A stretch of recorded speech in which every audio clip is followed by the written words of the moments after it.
had just bought his new car 3 days before that. And he was just riding around in his car. He said, Mom, I'm going for a ride.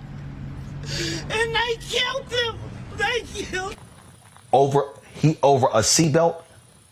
But we don't even know if it was a seatbelt because you can't see in those tinted windows. They had no reason to stop him.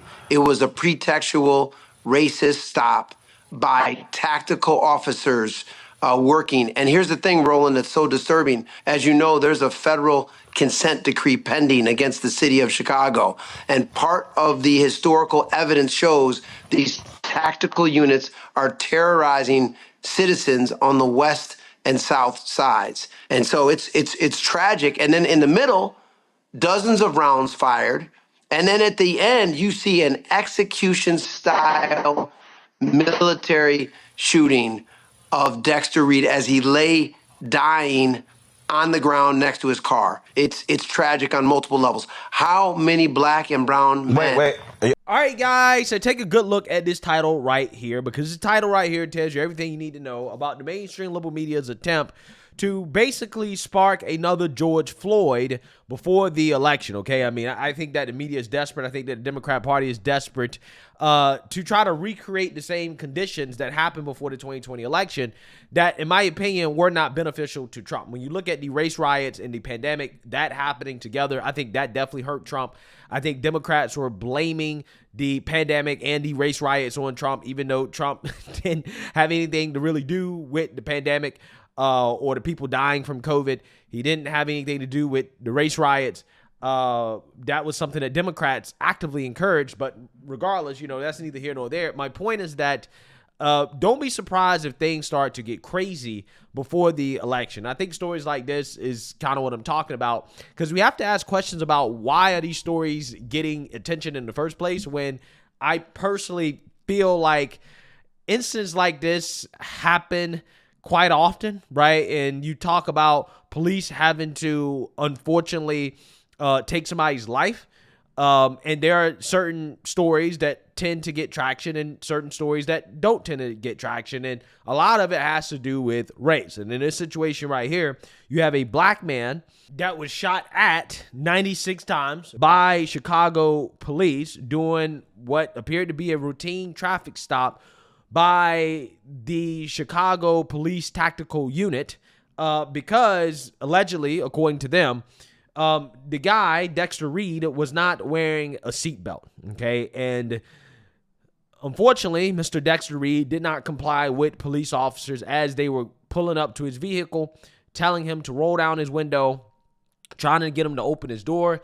He did not comply, and at that point, okay, according to body cam, according to what the ballistic report is indicating, according to all sources, right, even the ones that are supposed to be holding the police accountable, Mr. Dexter Reed fired first at police. Allegedly, he fired 10 to 11 times total throughout the whole interaction, including shooting a police officer, hitting a police officer. He had a weapon on him in the vehicle. Police then fired back, essentially emptying the magazine on him until he was dead, okay? And he happened to get out of his vehicle unarmed, and the police kept shooting, and they shot him until they neutralized the threat, okay? And again, it is one of those stories that is getting a lot of traction for obvious reasons. Black man shot 96 times by police.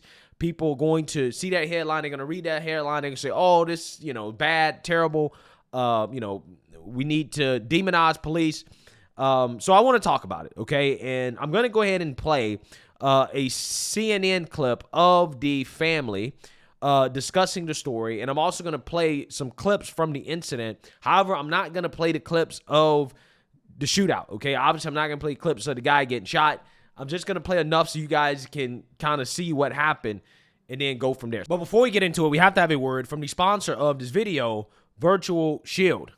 Can you imagine your cell phone company leaking your social security number? Well, that's what happened to 63,000 individuals who had their private data exposed during a recent data breach. A rogue employee at a telecommunications company leaked private information like names, social security numbers, addresses, phone numbers, social security numbers, and other personal details. This is why I protect myself with today's sponsor, Virtual Shield, and I absolutely love them. Virtual Shield helps protect my private information from the prying eyes of cyber criminals, data mining companies, tech giants, rogue ISPs, and more. It takes just 2 clicks to protect myself with Virtual Shield's VPN on any of my devices, which includes anonymous browsing, a strict no-log policy, military-grade encryption, unlimited bandwidth, unlimited devices, and built-in ad blocking. Thanks again to Virtual Shield for sponsoring today's video. Be sure to sign up today by visiting virtualshield.com/BCP or simply clicking my link below in the description,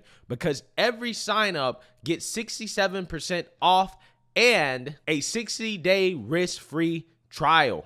Chicago police firing 96 shots in 41 seconds at one man in a deadly traffic stop last month that killed 26-year-old Dexter Reed. Newly released body cam video shows what led to this all. Police say they pulled Reed over for not wearing a seatbelt.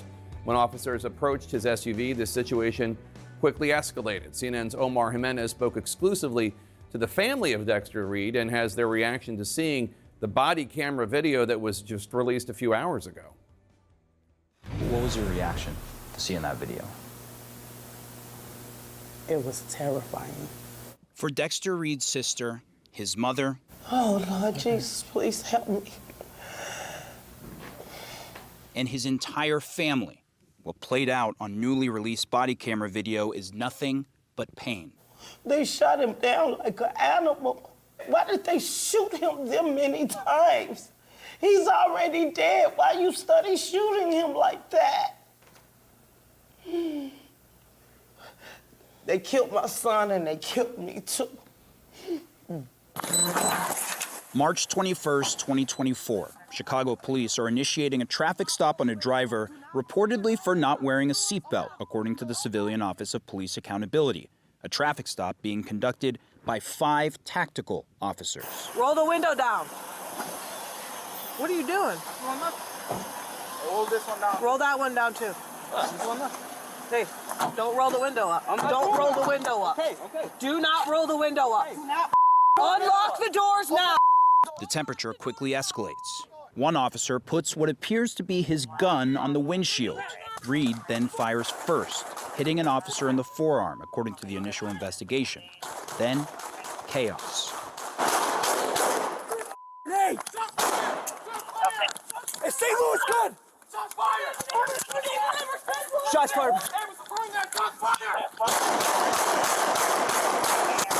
Then, 3 final gunshots, 96 in total, according to investigators. A gun was later recovered from the front seat of Reed's car. Portia Banks had just been on the phone with her brother in the minutes before it all happened. Then, she turned on a police scanner at her shop. I'm listening to the police talking, like saying shots fired, but I can hear all the shots on the scanner. Like I can hear so many shots, so many shots, so many shots. But didn't know that it was my brother. So then to know later on that night that them shots that I heard and then the ambulance going past my shop was my brother was the most heartbreaking thing that I could have ever felt in my life. One of the family's attorneys argues this never should have happened in the first place. There was a weapon recovered in his car. However, it started with an unconstitutional, pretextual, and unnecessary stop of Dexter Reed. And that's what precipitated the entire incident. And questions remain over why tactical officers initiated a traffic stop for a supposed seatbelt violation. As part of a brief statement, Chicago police says this incident is still under investigation, but the stop is where it all began. If you don't stop my nephew, he'll be alive today. Reed's uncle sitting alongside his father. When this happened to my nephew, I hope the police can understand that this is the same pain that they feel when an officer is killed in the line of duty. It's a pain that manifests in memories and pain that manifests in despair. They took my son away from me. He ain't got that no more. I don't know what I'm gonna do without him. And I just wish that I could talk to him one more time. But to see him gunned down, I never ever thought that it'd be him. I never thought that it'd be him. I never thought that it would be him. Yeah, so you seen that, you heard that, okay? So, you know, listen, it's really hard for me to sit here and say that a family is kind of overplaying their emotion when you lose a family member, right? It's really hard for me to say that without feeling bad about it, but, you know, I mean, it's neither here nor there in regards to how the family is acting. I mean, you lost somebody tragically to what, you know, in most cases is a traffic stop. Now, you know, I'm not sure if you can call this necessarily routine because it is the tactical unit, and there have been criticisms of this unit in Chicago in traffic stops. And in this case, what they're saying is that, well, the stop wasn't justified, that it was unconstitutional because they didn't have a real reason to stop him. In the sense that they say that, well, they could not have stopped him over a seatbelt violation because his windows were tinted. Now, the police's response to that is that, well, if the windows were so tinted that you couldn't see the seatbelt, then the tinted windows are a valid reason to stop it, okay? So, you know, the Office of Police Accountability and the union, they're going back and forth in regards to whether or not the stop was legit, and that's what people will be debating. They'll be debating about that. They'll be talking about his criminal history. They'll be talking about whether or not the cops fired too much, whether or not they should have stopped shooting. And again, it is unfortunate that it happened in this situation, but an officer was shot at. Now, whether or not he was shot at first, honestly, I don't know, okay? I don't know, but I tend to believe the ballistics report, right, and the fact that an officer was shot, okay, and the fact that everybody, even the sources that would have the motivation to say that, no, the police shot first, even those sources are saying, nah, he shot first, right? The suspect shot first, okay? And I also believe on body camera, I think, if I had to guess, he shot out of the passenger side of his car first, because I think that when you heard that initial first gunshot, the officer on the passenger side, he kind of like flew back, right? As if he had like been shot. That's what it looked like. I don't know for sure. I've watched it 1,000 times. Honestly, I can't really tell. Okay, but all I'm saying is that I'm going with what, you know, the Office of Police Accountability saying, what everybody's saying, that the suspect shot first. Even the parties that have the motivations, okay, to try to say that police shot first and that's what caused Dexter Reed to shoot. Even those people are saying, nah. Dexter Reed shot first, right? So with that being said, I think what this really comes down to is what I always say when it comes to these situations and interactions with police. If you simply comply in the situation, regardless of whether or not you feel like it's right or justified, then that is the best way to save your life. Again, this is not about holding police accountable. It's not about who's in the right. It's not about who's in the wrong. It's really about practicality, okay? I am an individual that is about practicality. I'm about actually really helping people save their life when it comes to interacting with police. I'm not one of these people that thinks that it's a smart idea to play Martin Luther Negro in Street Lawyer with police when police, honestly, they're just humans with a badge and a gun. They get emotional, they make mistakes, and regardless of whether or not they're right or wrong to pull you over, that is not going to amount to a hill of beans if you lose your life. If a cop is found guilty of murder or whatever, or killing you, wrongful death, whatever he's found guilty of, that's not going to bring you back to life. It's not. So you might as well comply in order to save your life and to live to fight another day in court. I always feel like that is the best thing in these situations. In this situation, Mr. Reed, unfortunately, did not comply. Okay, and I try to look at this from the most unbiased perspective possible, in the sense that when I first saw the footage, I was like, okay, if somebody with plain clothes on, which these officers, because they're a tactical unit, some of them have plain clothes, plain cars, whatever. If somebody just all of a sudden pulls up on me, especially in a place like Chicago, surrounding me, and, you know, they get out of their car with guns, rushing up on my vehicle, like, you're in shock at that moment. You don't know what to think, okay? But I will say, after watching the footage in multiple angles, he had more than enough time to realize that, okay, this is police. Okay, and he should have complied. I mean, as you can see here, the police vest here clearly shows that they are the police. They gave him time to comply. Okay, and he actively was not complying. He actively was essentially trying to ignore the police, to get away, to roll the window up, not open the door. Again, I understand the argument that he may have been shocked. He didn't have time to react. He may not have known it was the police.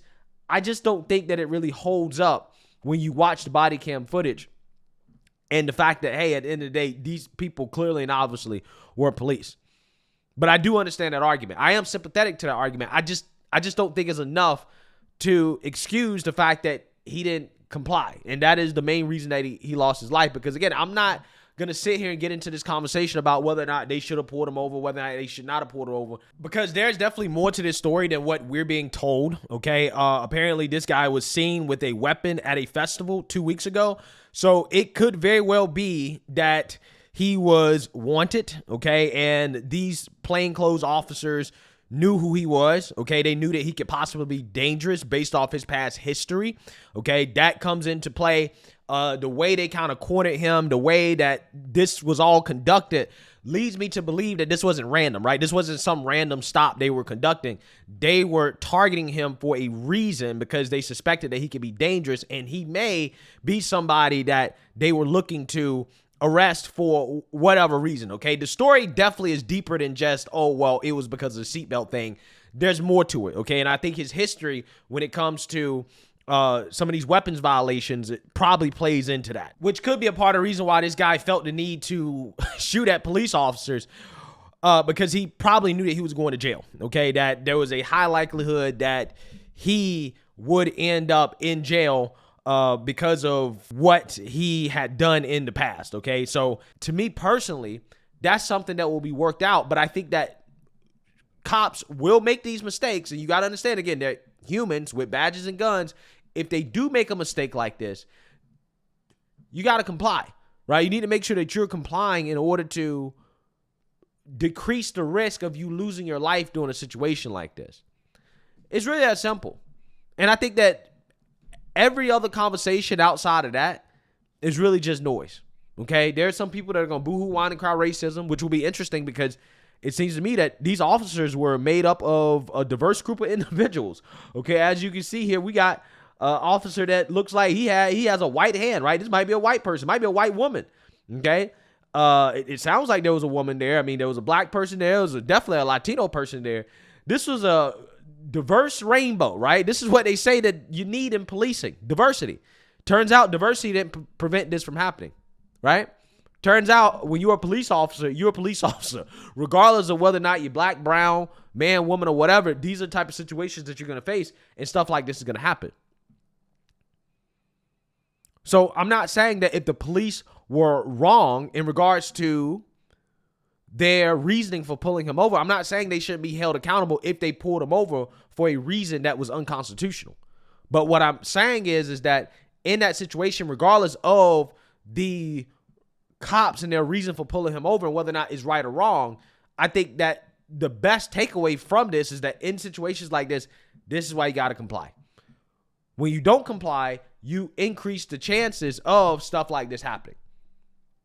But again, we cannot forget that according to all the available sources that we have right now, and this could be subject to change,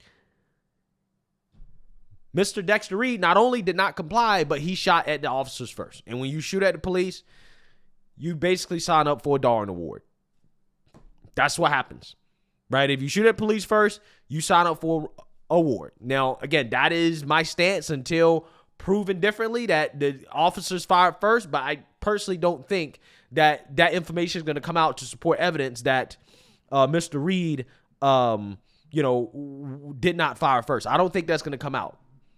It could, but until then, I'm assuming that he fired first, and when you fire a police officer, this is what happens, right? Especially, again, if you're not complying and then all of a sudden you start shooting, that's what happens. And when people ask questions about, well, why did the police keep shooting? Well, yeah, if he gets out the car and he's walking around the back of the car, police don't know if he has a gun. Police don't know if he's still a threat. They have no clue. At that point, once that individual starts shooting at the police, you've basically given police permission to take your life legally. That's just the reality of the situation. Assuming that the police had the right to pull you over in the first place, right? If the stop is legit, then from a legal perspective, then yeah. I mean, hey, it is what it is. They're not going to face any punishment because they defended themselves. They neutralized the threat. That's what they're taught to do. They don't know if you still have a weapon. They didn't know that he was unarmed at that point, but he most certainly was armed, and he most certainly did shoot at a police officer. That we do know. So, I mean, you know, there are people that are going to be upset at this. I don't think that this is going to be George Floyd because I think that most reasonable people, when they actually really see this, they watch the body cam, they understand the totality of the circumstances. I don't think that there's going to be that much outrage. Okay, this isn't as cut and dry and as, you know, clean and gruesome as, you know, a George Floyd type situation where, again, you got an officer with his knee on a guy's neck or on his shoulder or his back, whatever people want to say, right? And it appears as if the officer is suffocating the individual, even though I think there's questions about whether or not Chauvin actually was responsible for George Floyd's death. I personally don't think that he really was. I think that, you know, George Floyd put himself in a bad situation based off his own choices. But, you know, regardless of that, you know, that's not going to stop people from looking for it. That's not going to stop people from begging for it. And situations like this, they get attention because that's what people want. Had this individual been white, nobody would have cared, right? Nobody would have said anything. It wouldn't even be a story. The fact he's black, that's the only reason the story. And the fact that the officer shot 96 times, the body cam footage is, again, gruesome. That is the reason why this is getting so much attention, is because of the shock value and also the race value, right? So let me know what you guys think. Make sure you like, comment, and subscribe. Most importantly, share a Black conservative perspective. Peace.